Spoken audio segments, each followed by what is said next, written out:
So welcome to, you people in this room are the most highly intelligent people in this entire conference because you've chosen to come here. We have a great panel focused on diagnostics. I'm not going to introduce all my colleagues other than to say their names and where they're from because they're going to do that for themselves. But we hope that by the end of the conference you will know how to extract money from my colleagues' pockets, because that's clearly what you want to do. Just to introduce folks, immediately next to me is Walter, who's the managing partner of the very evil company called Hadian Ventures. Sounds like Hades or something. I'm not quite sure what that means. You could explain that later, where the name come from. Then there's Eckhard Kaufmann. Eckhard is our Dr. Kaufmann. I think we have to say that, right? He's a big shot at Roche. I mean, so if you want a lot of money, you go there. He's probably the deepest pockets here. And last but not least, we have Michael, who is a general partner for his firm, just in Zurich. Right, lovely place. So I'm going to kick this off by simply asking each of my fellow panelists to introduce themselves and also tell us a little bit about what's special about your fund or what you do. And let's start at the furthest end. We'll start with Michael. All right, thank you and hello everybody. Michael Sidler. I am a co-founder of Red Alpine. We have started in 2007 to invest in startups in the early stages. We do that throughout Europe. Our core focus though is Germany and Switzerland.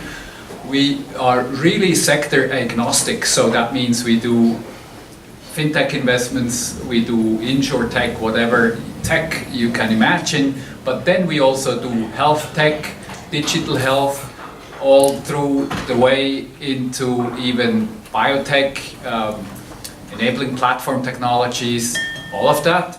And I guess our two sectors, like the life science and the software, is most interesting where they overlap in computational biology, for example. So this is something that, because we come from both angles, is very knowledgeable, or we are very knowledgeable in that space. Myself, I have a background in the field of molecular biology, did a PhD, and then I joined the Boston Consulting Group, I guess like you did, Walter.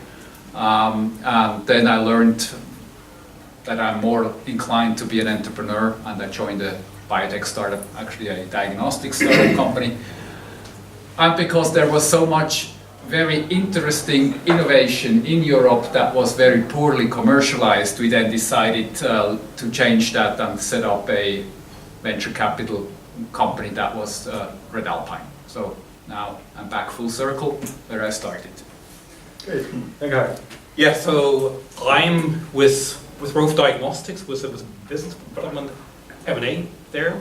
So Tom with a deep pockets has put a difficult position here on the stage. So anyhow, so first of all, maybe so my statements here reflect probably my personal view and have not necessarily the entire company view.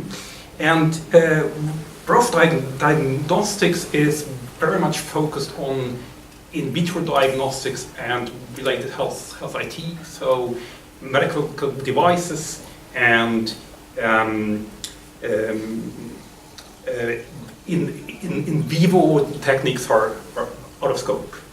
And so you ask what's special about diagnostics or Roche Diagnostics. I think we look really for innovation with customer and medical value, and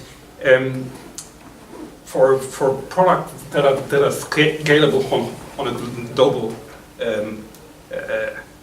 market, and so there are multiple vehicles we have, and which one might be of interest to you very much depends on the area and the field you're in. And unique for Roche Diagnostics, maybe besides this very strong focus on medical value, is the mindset and also, of course, the financial capabilities to really drive strategic priorities. All right, so Michael, it seems like we really do have a very similar background. Although it seemingly takes me a little longer to figure out where I belong. It took me much longer to end up in venture capital. So my name is Walter Stockinger. Special about us is probably that I'm Austrian. Maybe the only Austrian in the room. Yeah, so after BCG, I founded a venture capital firm in Norway. This is where our headquarters is located, and we invest in life sciences in general. So diagnostics are not a focus of ours, but we do diagnostics. It's interesting. It's a hurdle to actually. I would say that some of the LPs that we talked to did not invest in our fund because we did do diagnostics. Or did tell them that we want to do it. Hadian, I need to tell you that we assume that the people in the room are more like the scientists than the Greek mythologists. So we think about the geological era when the globe was still hot and chaotic, and it turned into something green and beautiful. So that's why we're called Hadian. Yeah, and in terms of what we do in diagnostics, I think we actually have made already 2 investments in the space. One we did, one we're executing right now. But the core of an investment would be, or the philosophy would be that you have to generate therapeutic-like, you have to have the possibility to be able to generate therapeutic-like revenues with such a product. It cannot be, so what we want to see is outcome benefit, in short. And to introduce myself, Tom Miller, I'm the founder and managing partner of Greybird Ventures. We like to say that we are the world's largest dedicated diagnostic investment venture firm. We're also the world's smallest dedicated diagnostic venture firm because no one else would do this. By the way, Walter, just to confirm what you heard from your LPs, we're a relatively young fund. We started out in 2014 to try to raise a fund. It took us 2 years to raise 100 million and 238 rejections from limited partners, because when we told them we were going to be dedicated diagnostic investors, they told us to go away. So if you are looking for money as diagnostics folks, it's hard. You must be persistent. But that's what it is. We invest in early stage. In fact, we will even help start companies. We do that with our own money, so me personally or my partners personally, till it gets to a certain stage, and then Greybird will inject money. Smallest investment we've made is 3 million. The largest we've made is we are just doubling down on a company in Heidelberg, where we're putting another 20 million in. We'll see how that goes. If it doesn't go well, I won't be here next year. I will fire myself. But that's us. And maybe just to kick off the real fun part is, each of us has experience in diagnostics, and maybe to ask each of you, what do you see as the major challenges for diagnostics? And I'm going to start with you, Walter, because you already started to say bad things about the industry. So why do you think diagnostics is so difficult? Why do all the LPs I got rejected a lot, you got rejected a little bit. What's special about diagnostics? What do you see as the future trends and things you have to watch out for? So it's 2 questions, right? It is 2 questions. Historically and looking into the future. Right. Historically, I'd say that, first of all, diagnostics are commercial play, rather in contrast to most of the opportunities that we see, which are purely focusing on clinical need. They also render themselves for having the wrong commercial ideas, see Alzheimer's early diagnostics, right? Or how many companies have failed, although they are successful in diagnosing Alzheimer's, maybe successful in diagnosing it early. So who wants to know? So historically, it's simple, right? Returns have been dismal. Mm-hmm. So that's the first half, at least from my perspective. Going forward, I think I already said that. I think that there are opportunities, there are new opportunities out there and you have to pick, you have to be very careful as usual as a VC to pick the right opportunities, but you need to be able, as I said, to show outcome benefit, and if you can show outcome benefit with a diagnostic, I think, and you have to look from the beginning very carefully in how you want to actually have the product that being paid for by the system. So you do the classic biomarker approach, it's not going to be a financial success. Interesting. I'm going to skip over Eckhart. Michael, your thoughts? I'm blessed because I have been with a diagnostics company, very simple ELISA test actually in the end that was phenomenally successful just because there was a huge need for it. They developed a test for mad cow disease, and when that broke out in Europe, everybody wanted to have those tests. In certain countries it was even mandatory. So that company then made really hundreds of millions in revenues, but they were a single product company, and so my job was to acquire other companies with diagnostic products.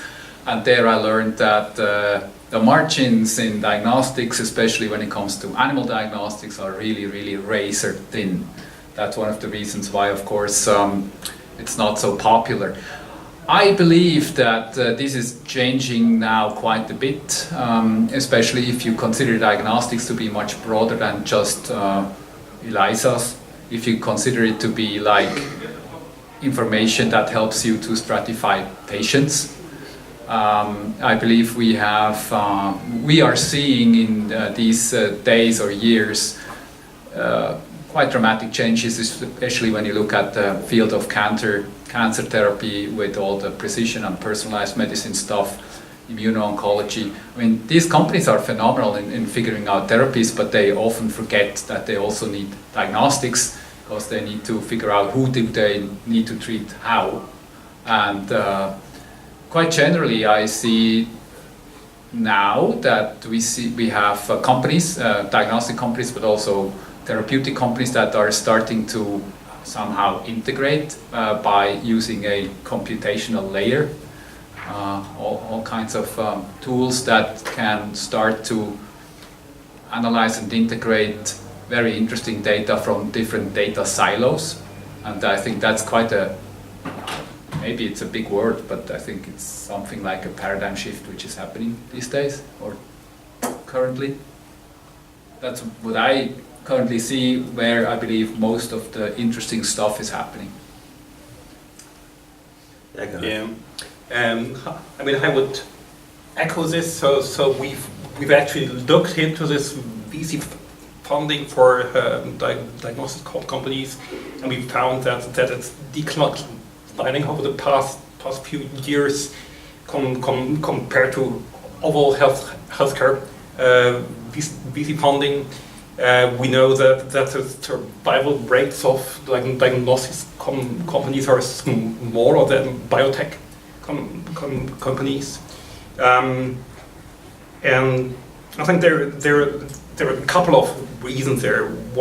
One is that platform developments are a huge investment for a diagnostic company, and that's the one thing where you really need to show a very significant improvement over current standards to make this viable.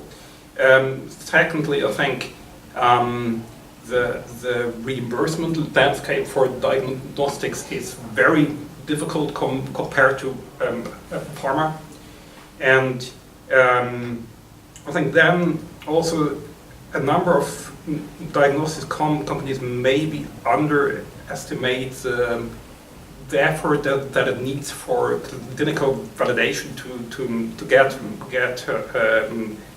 regulatory clearance, and that this is not done with it. You need to produce a lot of more data to get actually adoption in the medical world.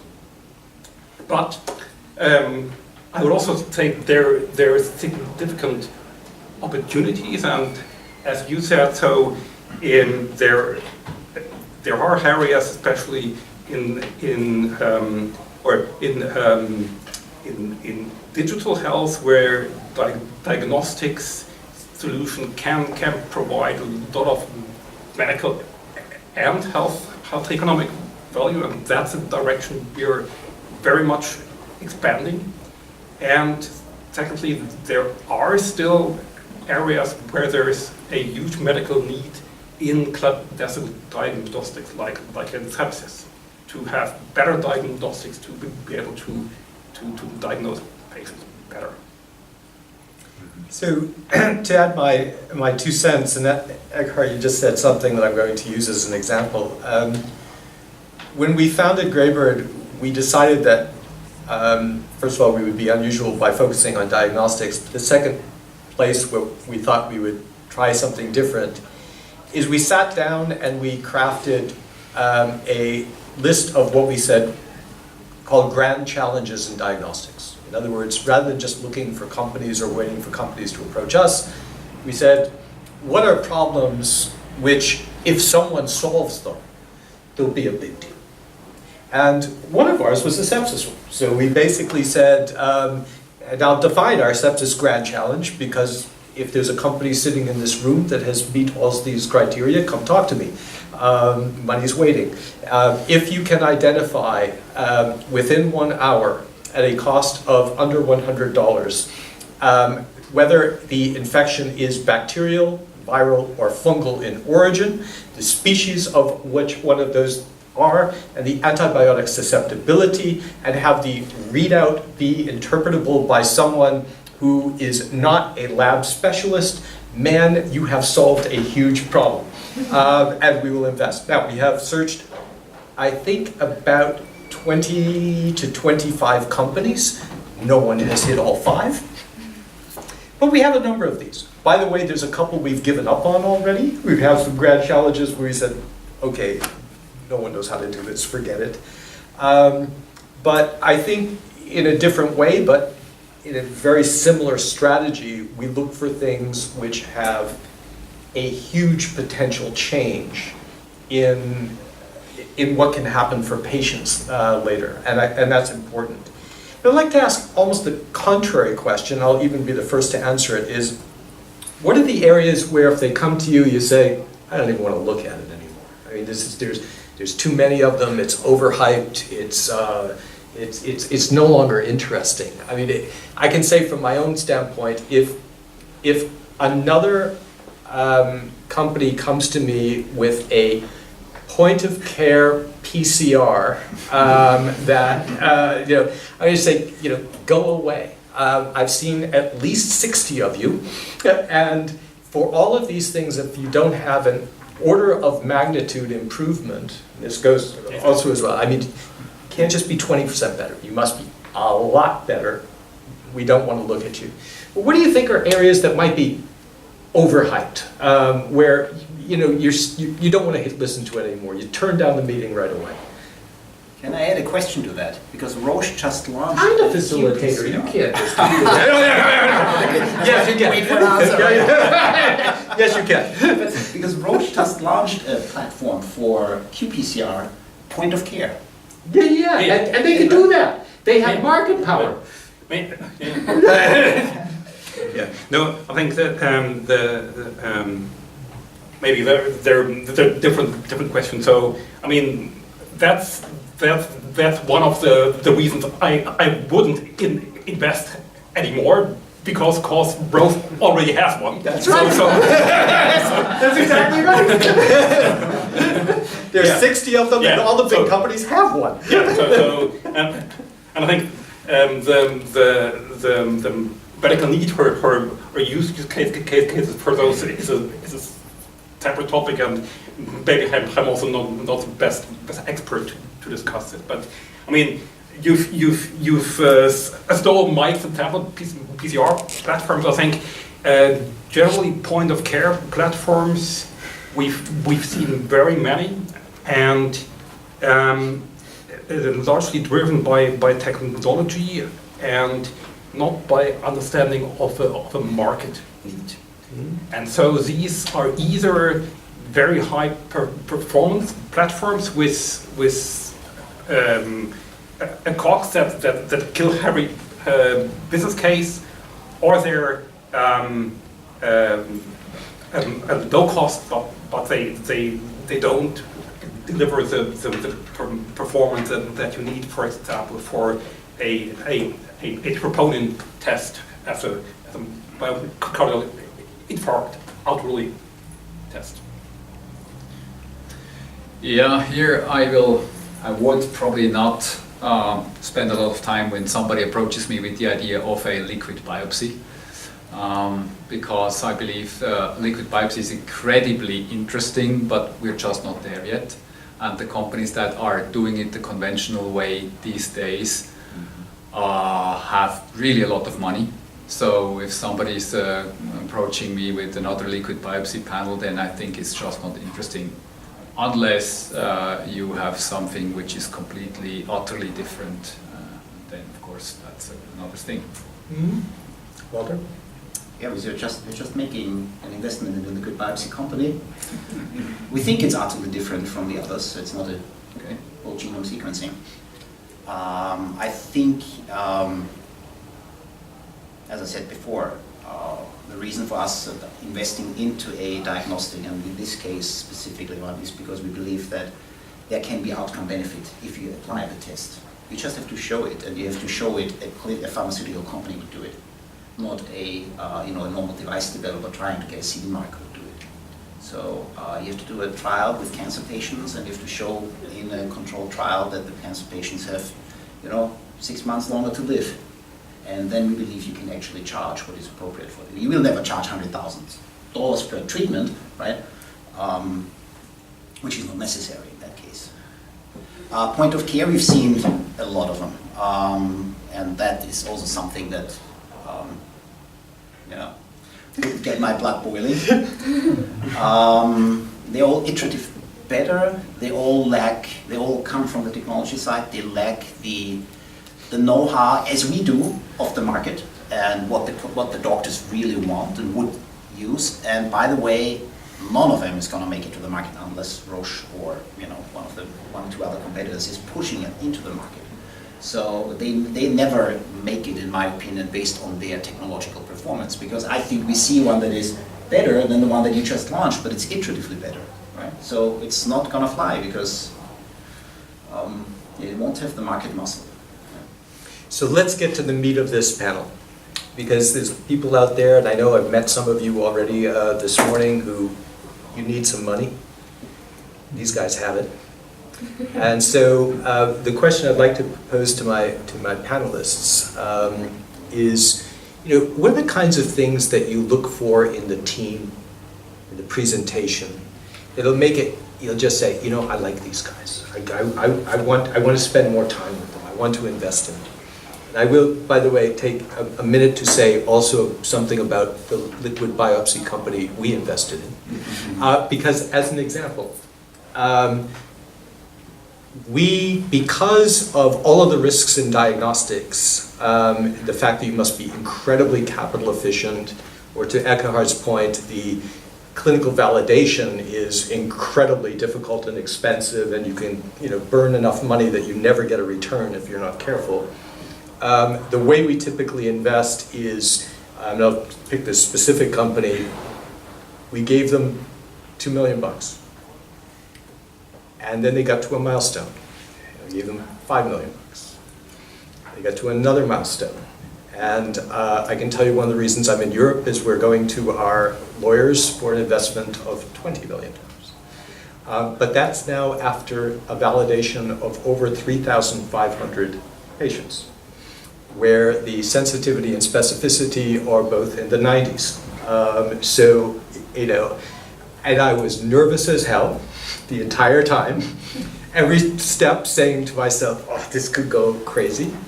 But what I loved about the team was they had an incredible technological depth. They knew that there were risks to be mitigated along the path, and they spent a lot of time talking to me about the risks and what they didn't know, and how they're going to reduce those risks with very little money and very fast. And that made it appealing to me. But what I'd like to really do is ask my colleagues on the panel, okay, you're sitting down with a team, what are the things you want to hear that will make you want to spend more time? Sorry. Oh wow, that's a difficult one. I can tell you why I find it's a difficult one, because most of the time the assets we look at come out of a university. In the rare case that a serial entrepreneur who has the stuff to make a company successful has found that before us and is bringing it to us, very seldomly, mostly, it's the professor, and he still owns 50% of the company, 70% of the company. He is government funded. You cannot just go there and say, yeah, I invest, but only if you leave, right? It's a bit too early. It's a very difficult question. I think they have to meet they have to be convincing us that they can make it to the next level. And we always expect that, given the changes such a company goes through, from having its scientific validation to a clinical trial, or maybe device development and a clinical trial, and then commercial implementation, there is nobody out there that, or very, very few people can cover that. So ultimately, it's up to us to convince the players. Either they are just fantastic and they can change and acquire that knowledge within a split second, or at some point they have to realize that they are still large owners of the company, but for the asset and for their own financial success, it's best if a professional team comes in who has done that step that the company is facing right now. So I think team change, in a very colloquial, in a team way, not against the company, but with the company, it's an essential part. Unfortunately.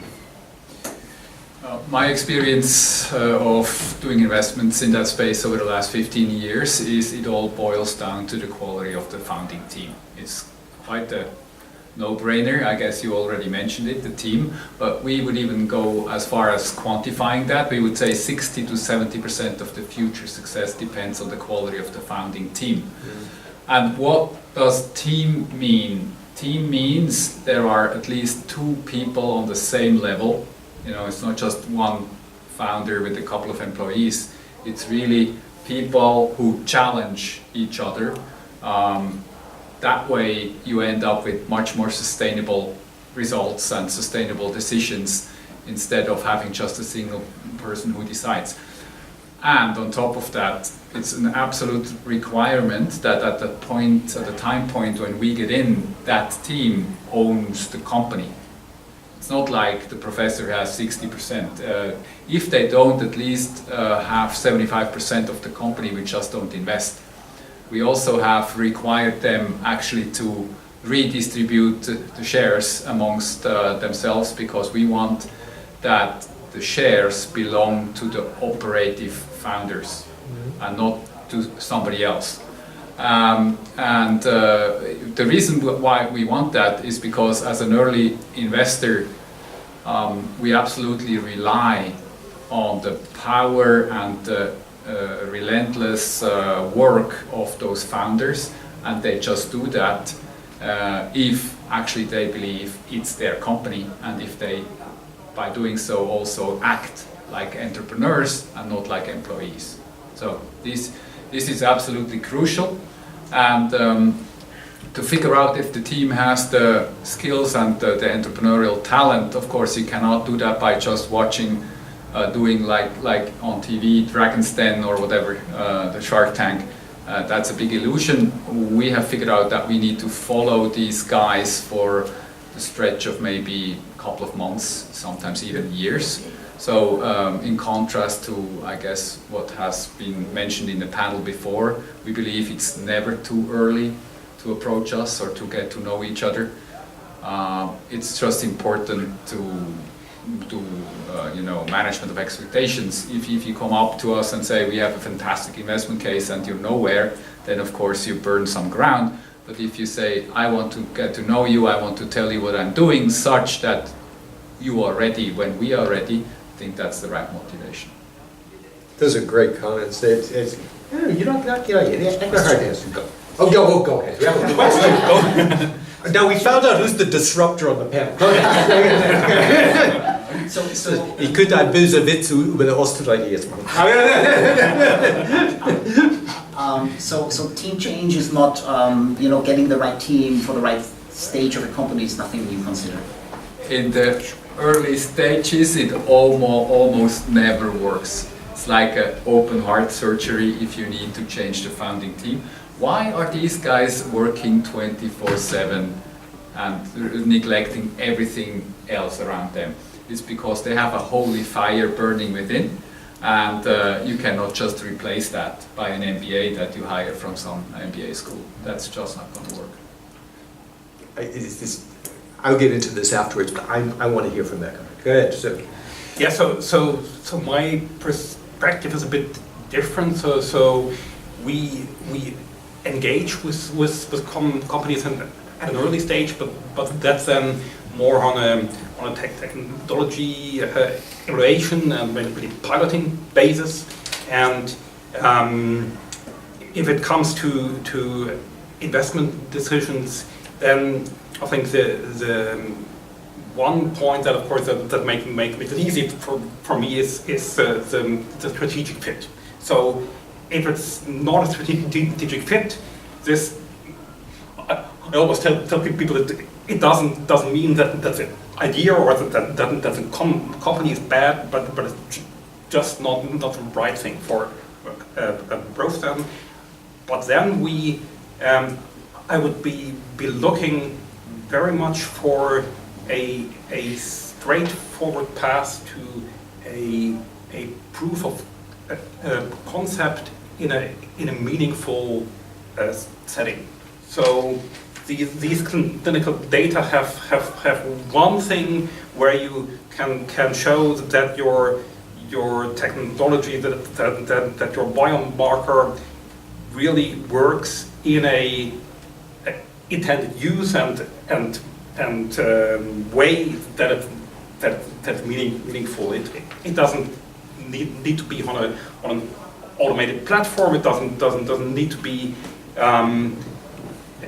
through FDA and everything. But this meaningful proof of concept, that's a key point. These were all great comments. I just add one or two thoughts from my side. One of the things I look for in teams, this is actually hard to express, is a sort of professional schizophrenia. What do I mean by that? You want a CEO or a leadership team to be able to talk about a compelling vision of the company. Why is it fantastic? Why is this going to change the world? Why do they believe in it and it's going to motivate them? And then 2 seconds later, you want them to flip and give you every single reason why this could possibly fail, cause trouble, run into obstacles.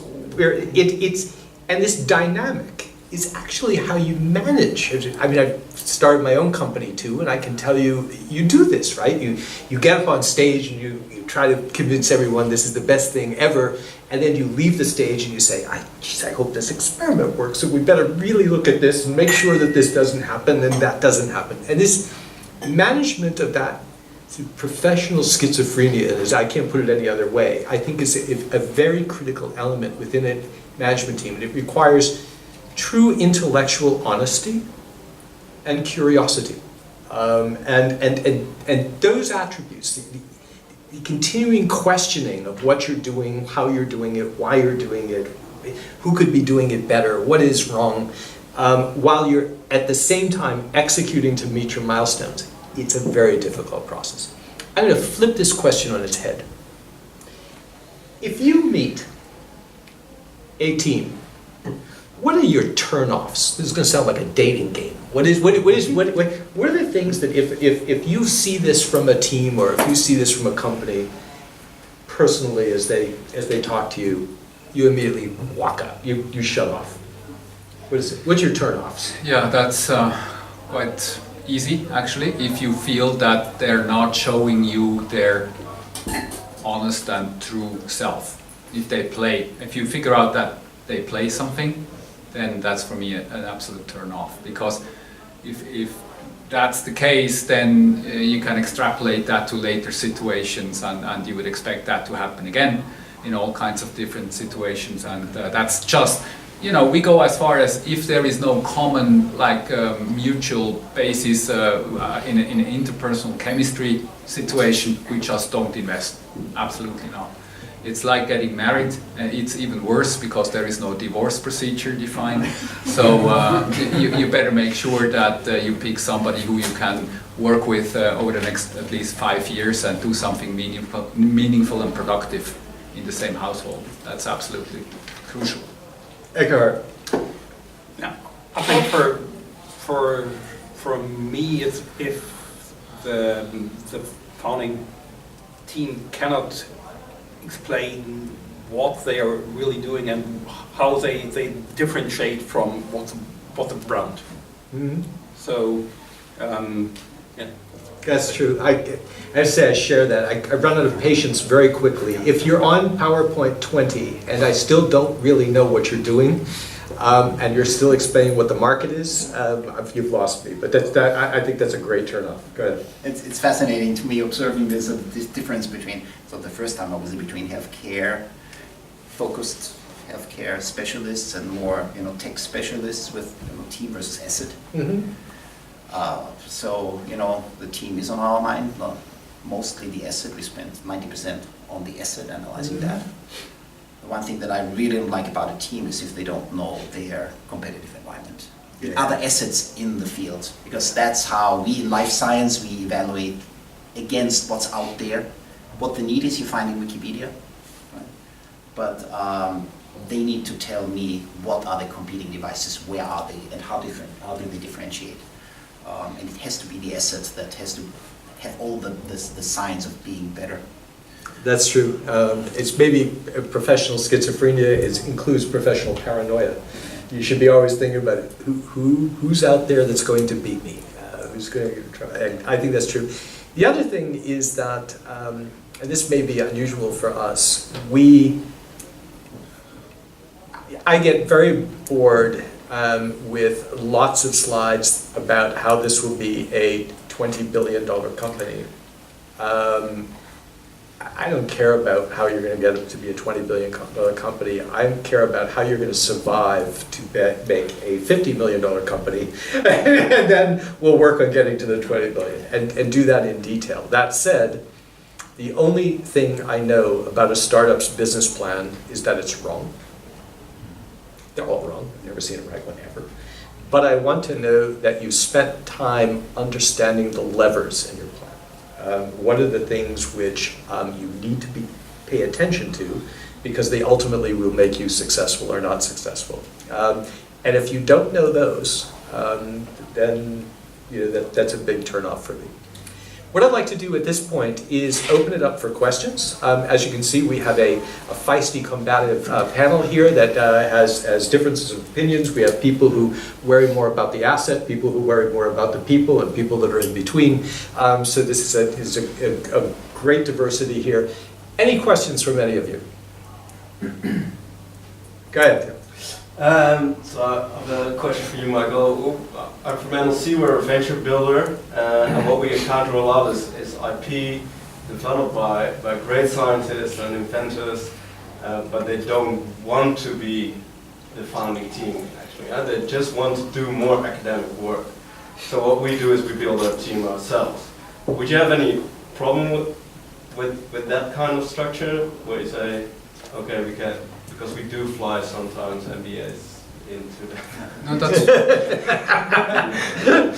that's absolutely fully okay. It's in an analogy, you can say the IP is like the baby, and if you find parents for the baby who are actually loving the baby like it would have been their own, then that's fully okay. But that usually takes some time, and just to believe because the team, or let's put it the other way around, as an investor to have the illusion that it's a fantastic technology with a fantastic market, only the team is a bit weak, and you can change that later on. That just usually doesn't work in the early stages. Later on, when the company is evolved and has, let's say, a product market fit and has some revenues, then you can start to bring in the MBAs who are going to execute the hell out of that company. But until that thing can walk on its own, that's just very difficult. Great question. Good question here.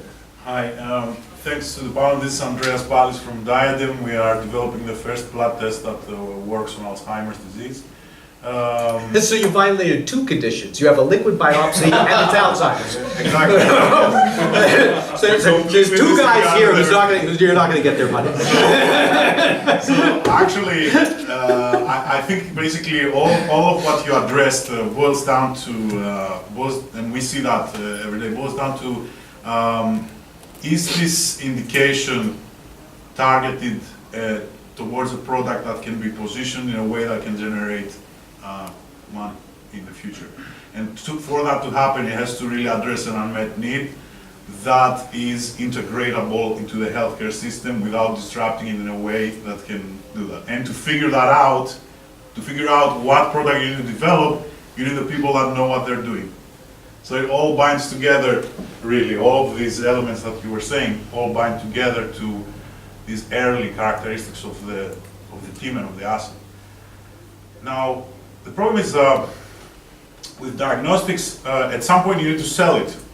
Even if you are an early stage company, you need to demonstrate that there is a reachable market. So, for example, if you do something that turns out that you need to target it to primary care, you need to target it to 100,000 GPs, you need to show at some point that, I'm not going to be able to have a sales force to address that. So my options are partnering, or how far along the thinking do you want an asset to be, and how much does it influence your decisions? Can I try to take that first? Yes. Because we look at it, I'm willing to bet that you have the same thought here. If I believe that the technology requires that a sales force gets built and a revenue of 100 million is reached before an exit is possible, I won't invest, because it means it's not differentiating enough. Companies, I believe, are bought, not sold. It's True. They're bought, Yeah. and so you need to be so compelling that Eckhart's going to say, we need to get this, because they have a sales force and they'll take it to market. So number one, it's not that we wouldn't finance it to a sales force, but if that's going to be your differentiator, if your go-to-market approach is going to be the thing, I'm not investing. It's not where I go. Very helpful. But it needs to be cool enough. And so, just to address Alzheimer's, just because I made fun of you, so I might as well say something nice about it. I actually do think that an Alzheimer's diagnostic is really critical. Look at just last week. One of the largest amount of value destruction in the industry happened because of an Alzheimer's drug that failed. Right? It was a bomb. I don't even want to go to Kendall Square now. There are people killing themselves because Biogen has just done its thing, right? So I think, but the difficulty is proving that you really have one is really hard, right? You've taken on to yourself a very difficult task. But let's come back.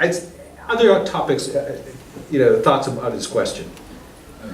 The question that you need to ask, I guess, is the company going to be bought because of its technical fantasy that it's creating, or because of the revenues, the top line or the bottom line that the acquirer is interested in? If it's the revenues, then of course you have to go much further, and you better make sure there is a very compelling path to market, and you know who is going to buy it, at what price and why. So value based on the value it can generate to the exit partner, really, not. I'm going to ask Eckhart to chime in, but one thing I didn't say is that I spent a good chunk of my life running the majority of Siemens Healthcare, and probably helped to acquire about $12 billion worth of companies during that time. And there's a formula that you go through. There are revenue synergies and there are cost synergies and there's all this other stuff. But there's the little thing in the back is oftentimes companies will buy as much out of fear as out of opportunity. There's a fear that someone else will get the asset, etc. Which again brings us to it must be differentiating enough to cause that to be compelling. But I'm going to ask, put Eckhart on the spot here because I think. I would say that for a company like Roche, sales of a assay or even a technology are not important as a factor because it's really what is the basis that you have in terms of clinical validation and how far brings this you above current practice. I mean the top line is driven by the growth of sales organization, not by the company's sales. And there are of course different types of assets and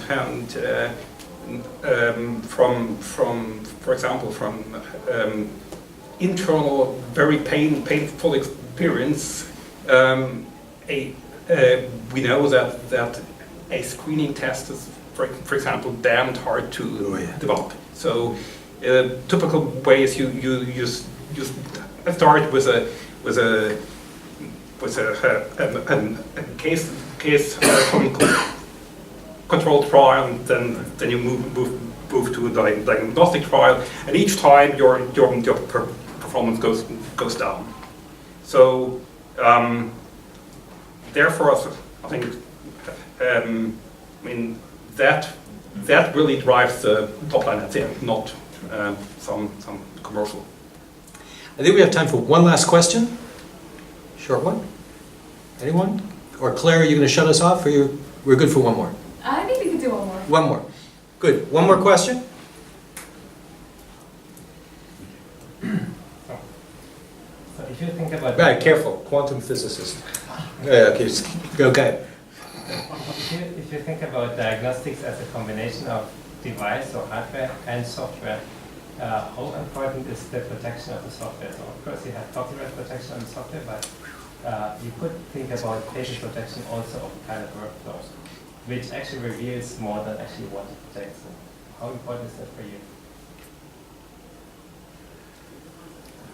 Having spent some time in that field, I guess the algorithms and the software is going to be mostly a commodity, and the real value is in the data. So the faster you can collect an interesting set of data and therefore build a moat against competitors, the better. So the protection of the software itself is very difficult. Yeah, I can only second that. We don't even, software IP, I mean, I spent a lifetime getting around other people's software IP. It's not even hard. Yeah. We actually looked at companies that were doing feature extraction for images for a while, and we thought, gee, this company's special, that company's special, and within 12 months, 10 companies all had the equivalent performance. Yeah. So it was just amazing. I need to add one more thing. The reason why people are loving software or buying it or using it is because of the UI, user interaction, or the user experience. So it's really worthwhile to do something which is extremely nice, beautiful, and people love to use, That's much more important than have all kinds of sophisticated functions and whistles and bells in the background. Great point. I'm going to add one more thing. As a smart investor, you will only, well, first of all, you have a belief system, right, that alpha exists.